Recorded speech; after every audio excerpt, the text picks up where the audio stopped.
그것에 관해서 재판부. 그 뒤에 저희는 그 소리를 듣고 싶은 게 아니고요. 통상적인 재판 같은 경우에는 당연히 재판부가 판단하는 것이 나중에 저희가 그 이유를 하면 되겠지만 지금 초래한 원인이 재판부에 계신다니까요. 재판부가 그러면 설명을 해주셔야죠.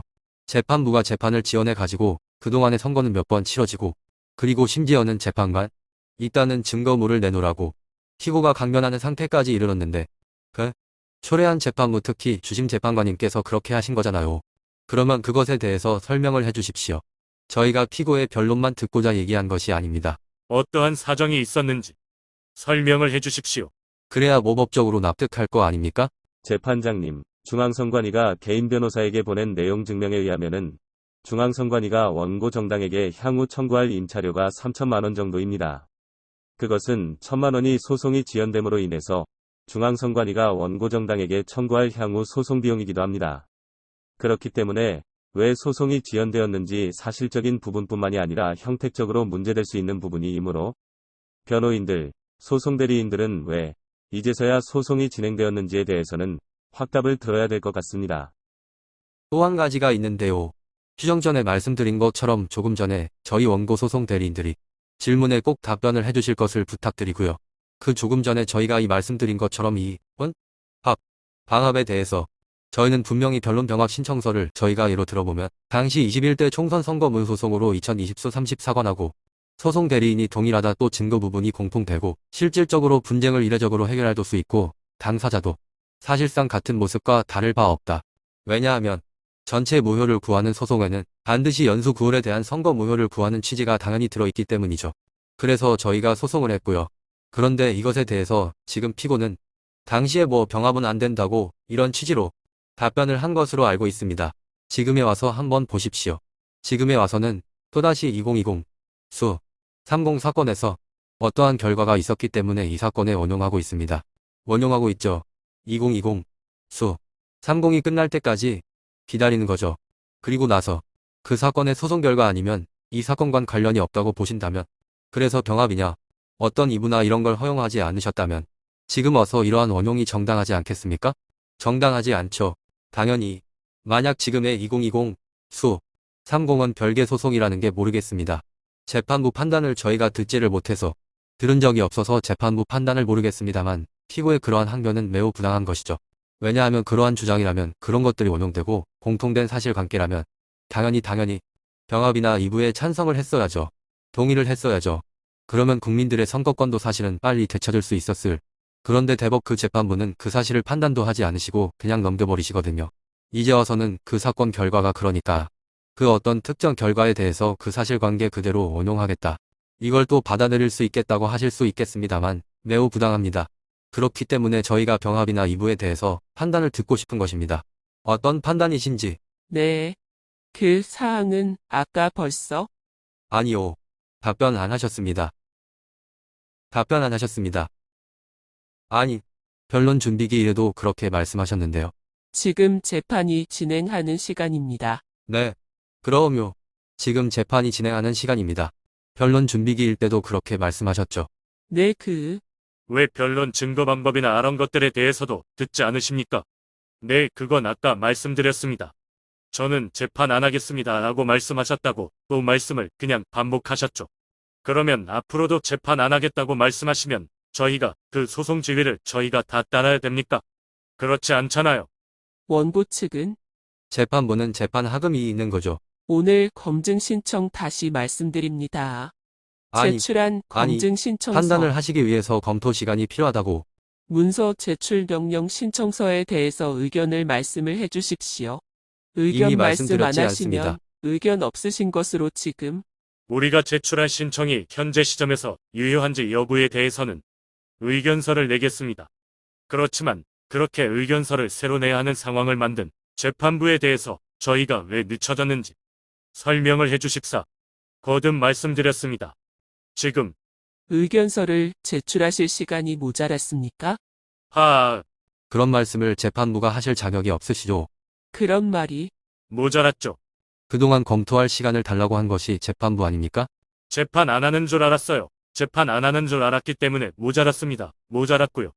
오늘 재판은 오늘 재판은 저희 변호인들은 그 의뢰인 당사자인 자유통일당 당원들과 반드시 왜 재판이 지연됐는지에 대해서 알아오라라는 명령을 받고왔습니다.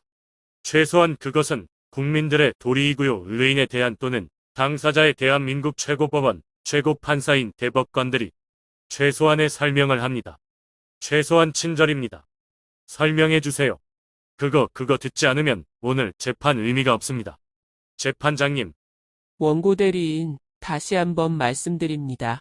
네, 이 신청에 대해서 신청을 유지하실 건지, 네, 유지하신다면 어떤 내용으로, 그 유지 안 하신다는 어떠한 부분만 유지 안 하시는 건지, 전체를 유지 안 하시는 건지 그 의견을 말씀해 주시고요. 신청을 유지하고요. 유지할 건데 예전에 그 신청이 유효한지 모르겠다. 그렇게 만든 대법관이 왜 재판을 늦게 했는지 사유를 설명해 달라 자꾸 돌아갑니다. 재판장님, 어떤 질문을 하셔도요 그를 돌아갈 수밖에 없습니다. 그 사유를 풀지 않고서는 한 발자국도 나갈 수 없는. 재판장님, 다시 한번 말씀드리지만 원고 대리인의 말씀은 신청은 유지하시지만 신청의 내용이 변경돼서 변경되기 때문에 네, 향후 그렇게 또 말씀하시면 또 지연할 게 뻔하고 재판부께서 재판부는 자, 이게 변론 준비기일 자료입니다. 변론 기일 때 저희에게 똑같은 질문을 하셨습니다. 저희에게 그리고 저희는 당연히 유지한다고 말씀드렸습니다. 그리고 지금 와서 무용의 질문을 또 하시는 것입니다. 저희한테 근데 여기서 어떠한 무슨 변경의 이유라든가 마치 제기하는 것처럼 해서 이 증거 방법을 또다시 지연하시려는 것 같은데요. 아, 그렇지 않습니다.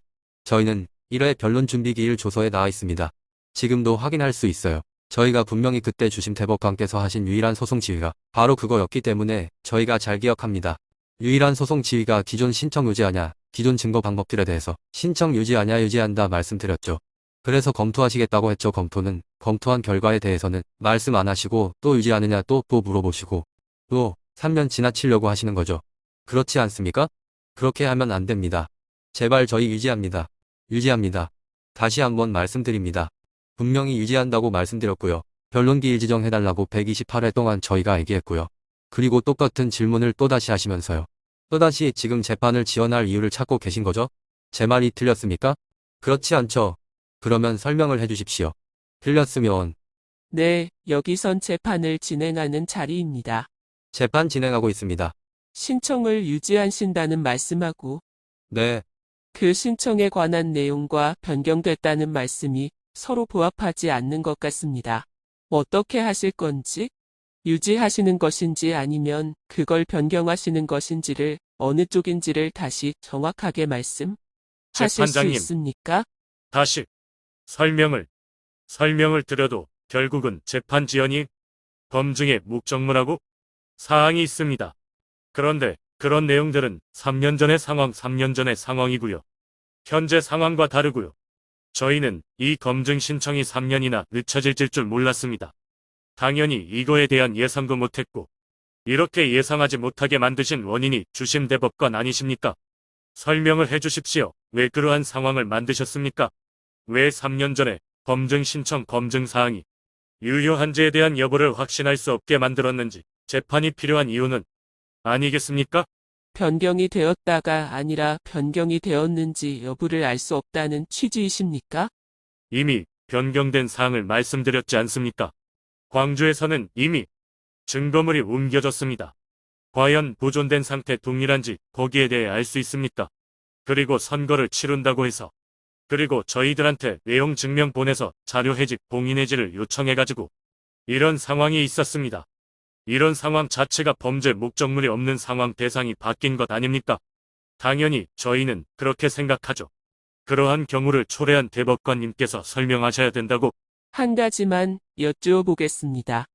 고38 증거 보존 신청을 받으셨는데 그 증거 보존이 된 대상물의 형상이 변경되었다는 취지의 진술이십니까? 다 파악하고 있습니다. 왜냐하면 저희는 증거 보존된 각 지방 선관위의 증거도 포함하고요. 중앙 선관위의 데이터 정보도 자료를 다 포함하고요. 그래서 마찬가지인데요. 지방에서 발생한 것처럼 광주와 같이 청사 개청으로 인해서 물리적으로 이전된 상태 그 다음에 또 중앙 선관위의 여러 번의 반복된 선거로 인해서 선거 데이터 자체가 변형되거나 소실되었을 가능성이 매우 크다는 점이고요. 그러면 당연히 저희들로서는 그걸로 인해서 상세히 확인하고 검증사항이 유효한지를 당연히 판단해야 하죠. 그런데 이렇게 검증 신청이 3년이나 묵혔단 사실, 이것은 저희들의 잘못이 아니고요. 대법원 잘못이고요. 그러니까 저희는 그 3년을 요구할 권리가 있습니다. 당연히 궁금해하고 있으니까요. 설명을 해주세요. 안 그러면 오늘은 대리인으로 그 설명도 못 듣고 그냥 하라는 대로 따르고 저희 대리인들이 바보지요. 설명을 해주세요. 내 제출하신 신청하신 증거 신청들 중 법원의 결정이 필요한 부분에 대해서는 모두 결정 기각 결정합니다. 그리고 이 사건은 변론을 종결하기로 하겠습니다. 이에 대한 선고 기일은 추후 지정하고 다시 합니다. 대법관들이 도망가듯 퇴장 후 원고 측 소송 대리인 및 방청객들은 울분을 참지 못하였으며 대법정은 난장판이 되었습니다. 이 와중에 법원 경비 중 한 명은 이 상황을 촬영하여 항의를 받았으며 공무원인 이 경비원의 신분을 밝힐 것을 요구하자 법관 출입문으로 도피하였습니다. 양아치 소굴이 된 법정에서 원고 측 대리인은 2시간가량 변론 재개를 요청하며 기다렸으나 이후 법정을 나올 수밖에 없었습니다. 자, 여러분은 이제까지 2023년 5월 12일 대한민국 대법원 법정에서 민유숙 대법관 그리고 이를 지켜본 조재현, 천대엽, 이동원 대법관이 진행한 재판 과정을 들어보셨습니다. 이곳이 자유민주주의 대한민국이 맞습니까? 법치주의 대한민국이 맞습니까? 민유숙 대법관은 2023년 6월 15일 판결을 하겠다고 일자를 확정하였습니다. 어떤 판결이 나올지 불보듯 뻔한 것 아닙니까? 이대로 흘러가도록 놔둬야 합니까? 이젠 자유대한민국의 붕괴 위기를 깨달은 시민이 답해야 할 때입니다. 행동해야 할 때입니다.